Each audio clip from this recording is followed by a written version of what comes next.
What we have over here is a Graco flow sensor. It's a 24B924.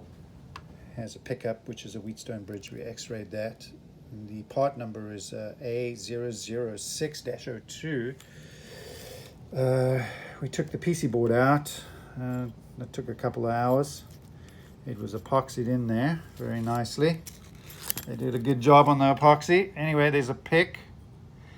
And you can see there's an 8-pin op amp. Wheatstone goes directly to that, the inputs of the op amp, the non-inverting and inverting.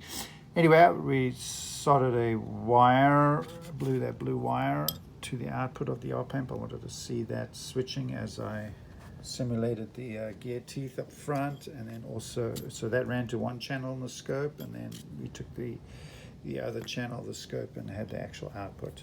So this is 24 volts coming in, and so anyway, yeah, check my other video. I ran it on the this Fluke 199C scope meter.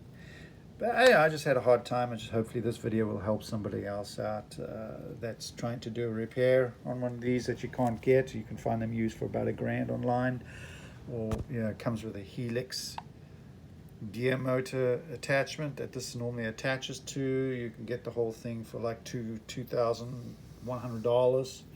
Just couldn't find any information on this, so hopefully this helps somebody. Take a look at my video when I was actually doing the little simulation test, as I said before.